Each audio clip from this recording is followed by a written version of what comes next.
2014 में CNG station भी 900 के आसपास थे। अब इनकी संख्या भी बढ़कर 5000 तक पहुंच रही है। हम गैस पाइपलाइन नेटवर्क की लंबाई बढ़ाने की दिशा में भी तेजी से काम कर रहे हैं। 2014 में हमारे देश में गैस पाइपलाइन की लंबाई करीब 14,000 किलोमीटर थी। अब ये बढ़कर 22,000 किलोमीटर से ज्यादा हो चुकी है। अगले 4-5 साल में भारत में गैस पाइपलाइन का नेटवर्क 35,000 किलोमीटर तक पहुंच जाएगा। यानी भारत के नेचुरल गैस इंफ्रास्ट्रक्चर में आपके लिए निवेश की बहुत बड़ी संभावनाएं बन रही है। साथियों, आज भारत का जोर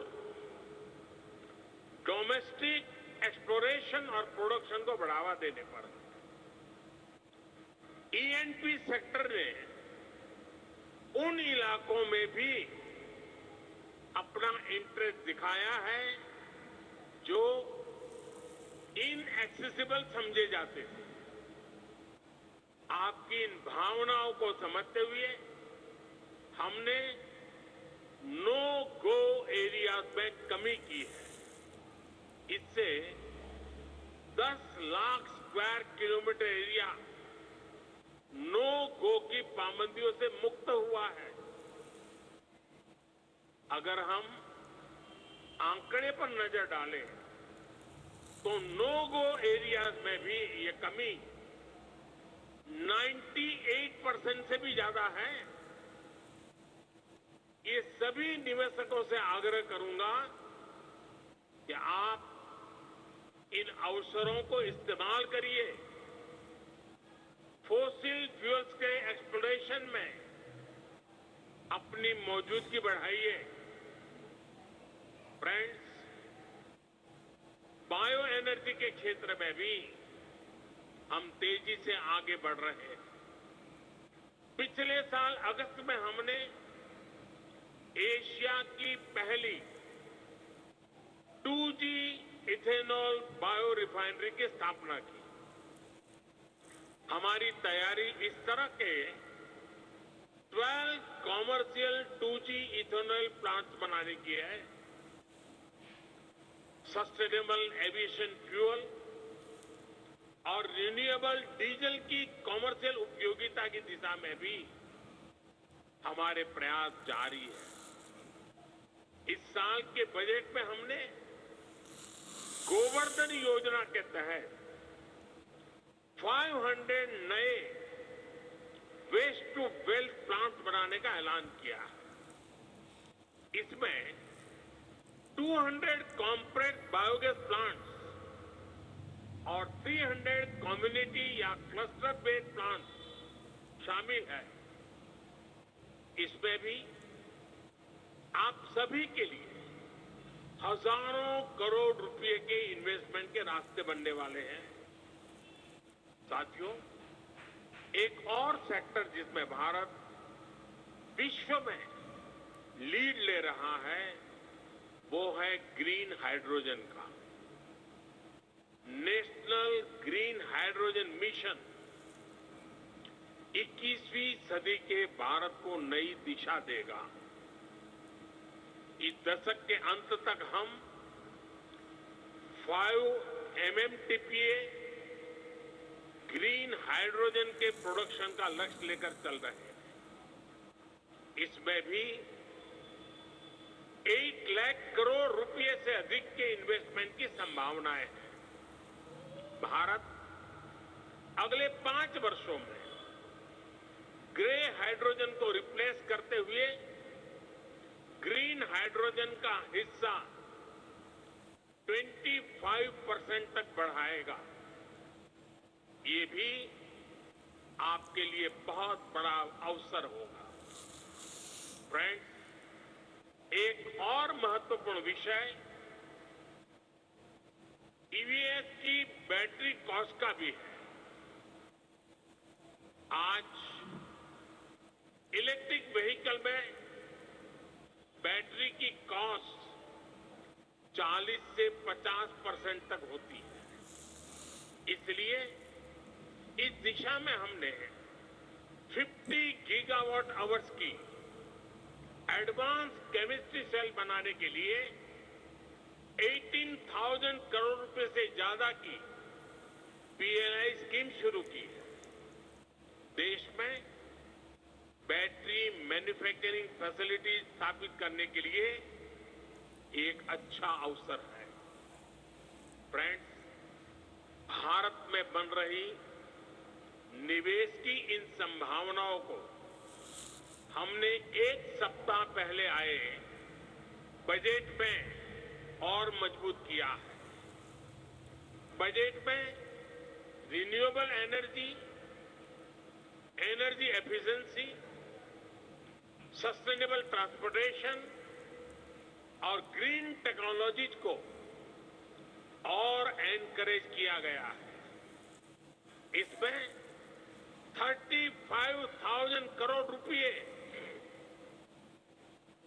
प्रायोरिटी कैपिटल इन्वेस्टमेंट के लिए रखे गए हैं ताकि एनर्जी ट्रांजिशन और नेट जीरो ऑब्जेक्टिव्स को बल मिले।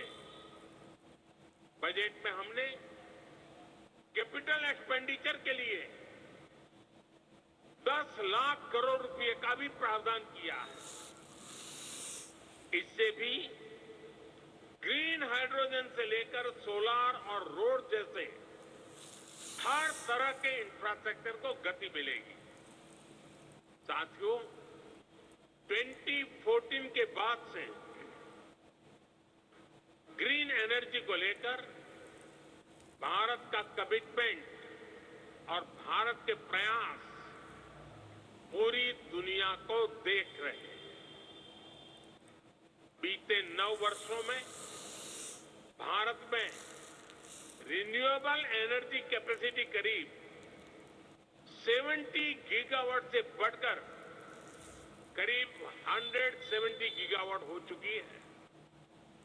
इसमें भी सोलर पावर कैपेसिटी 20 टाइम्स से ज्यादा बढ़ी है। आज भारत विंड पावर कैपेसिटी के मामले में दुनिया में चौथे नंबर पर है। हम इस दशक के अंत तक 50% नॉन फोसिल फ्यूल कैपेसिटी का लक्ष्य लेकर चल रहे हैं। हम बायोफ्यूल पर, इथेनॉल ब्लेंडिंग पर बहुत तेजी से काम कर रहे हैं। बीते 9 वर्षों में पेट्रोल में इथेनॉल ब्लेंडिंग को हम 1.5% से बढ़ाकर 10% कर चुके हैं।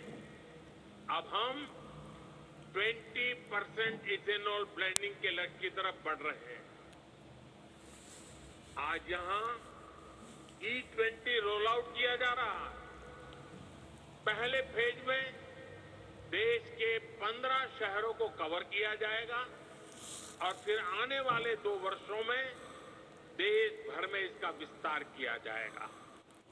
यानी E20 भी आपके लिए देश भर में बहुत बड़ा मार्केट बनने जा रहा। साथियों, आज भारत में एनर्जी ट्रांजिशन को लेकर जो मास मूवमेंट चल रहा है वो अध्ययन का विषय है। ये 2 तरीके से हो रहा है। पहला, एनर्जी के रिन्यूएबल सोर्स का तेज गति से एडॉप्शन कर, और दूसरा, एनर्जी कंजर्वेशन के प्रभावी तरीकों का एडॉप्शन। भारत के नागरिक आज बड़ी तेजी से एनर्जी के रिन्यूएबल सोर्सेज को अपना रहे हैं। सोलर पावर से चलने वाले घर, सोलर पावर से चलने वाले गांव, सोलर पावर सोलर से चलने वाले एयरपोर्ट, सोलर पंप से हो रही खेती, ऐसे अनेक उदाहरण हैं। बीते 9 वर्षों में भारत ने अपने 19 करोड़ से ज्यादा परिवारों को क्लीन कुकिंग फ्यूल से जोड़ा है। आज जो सोलर कुकटॉप लॉन्च किया गया है, वो भारत में ग्रीन और क्लीन कुकिंग को नया आयाम देने जा रहा है। उम्मीद है कि अगले 2-3 साल में ही 3 करोड़ से अधिक घरों में सोलर कुकटॉप की पहुंच बन जाएगी। इससे एक तरह से भारत किचन में क्रांति लाने का काम करेगा।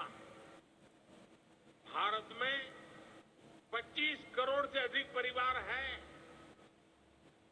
आप कल्पना कर सकते हैं कि सिर्फ सोलर कुकटॉप से जुड़े निवेश में आपके लिए कितनी संभावनाएं बन रही हैं। साथियों, भारत के नागरिक एनर्जी कंजर्वेशन के प्रभावी तरीकों की तरफ तेजी से शिफ्ट हो रहे हैं। अब ज्यादातर घरों में स्ट्रीट लाइट्स में एलईडी बल्ब का इस्तेमाल होता है। भारत के घरों में स्मार्ट मीटर लगाए जा रहे हैं। लार्ज स्केल पर सीएनजी और एलएनजी को अपनाया जा रहा है। इलेक्ट्रिक व्हीकल्स की बढ़ती लोकप्रियता इस दिशा में बड़े बदलाव के संकेत दे रहे हैं। साथियों, ग्रीन ग्रोथ की तरफ, एनर्जी ट्रांजिशन की तरफ भारत के बड़े प्रयास हमारी वैल्यूज को भी रिफ्लेक्ट करते हैं। सर्कुलर इकोनॉमी एक तरह से हर भारतीय की जीवन शैली का हिस्सा है। रिड्यूस, रीयूज और रिसाइकल का मंत्र हमारे संस्कारों में रहा है। आज इसका ही एक उदाहरण हमें यहां अभी देखने को मिला है। प्लास्टिक की वेस्ट बॉटल्स को रिसाइकल करके जो यूनिफॉर्म बनाई गई है, आपने उसे देखा है। फैशन की दुनिया के लिए, सुंदरता की दुनिया के लिए उसमें कोई कमी नहीं है।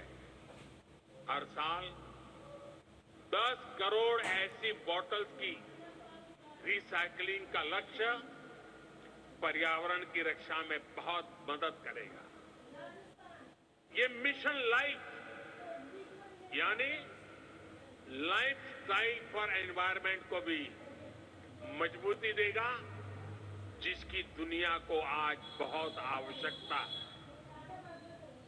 इन्हीं संस्कारों पर चलते हुए भारत ने 2070 तक नेट जीरो का टारगेट तय किया है।